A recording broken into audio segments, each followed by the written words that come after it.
Team India head కోచ్గా గంభీర్ భారత క్రికెట్పై అనవసర ప్రయోగాలు చేస్తున్నాడని ఫ్యాన్స్ ఫైర్ అవుతున్నారు. గంభీర్ కొంతమంది ఆటగాళ్ల విషయంలో పక్షపాతం చూపిస్తున్నాడని నెటిజన్స్ మండిపడుతున్నారు. ప్రస్తుతం ఇంగ్లాండ్తో జరుగుతున్న వన్డే సిరీస్లో భారత్ వరుసగా 2 వన్డే మ్యాచ్లు గెలిచి మరో మ్యాచ్ మిగిలుండగానే 0-2 తేడాతో సిరీస్ కైవసం చేసుకుంది.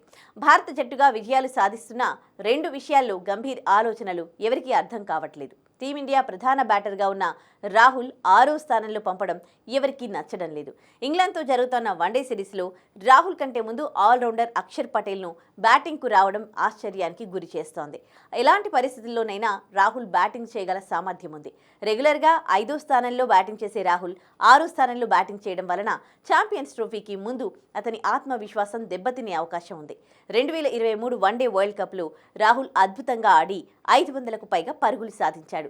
అలాగే ఛాంపియన్స్ ట్రోఫీ కోసం ఎంపిక చేసిన జట్టులో ఫాస్ట్ బౌలర్ హర్షదీప్ సింగ్ ఉన్నాడు. అయితే ఛాంపియన్స్ ట్రోఫీ సన్నాహకంగా భావించే ఇంగ్లాండ్తో వన్డే సిరీస్లో హర్షదీప్ సింగ్కు తొలి 2 వన్డేల్లో తుది జట్టులో స్థానం దక్కలేదు. ఇక్కడ మరో విశేషం ఏంటంటే ఛాంపియన్స్ ట్రోఫీ స్క్వాడ్లో లేని హర్షిత్ రాణాకు వరుస అవకాశాలు ఇస్తూ వస్తున్నాడు. గంభీర్ తీసుకున్న ఈ నిర్ణయంపై సర్వత్రా విమర్శలు వస్తున్నాయి.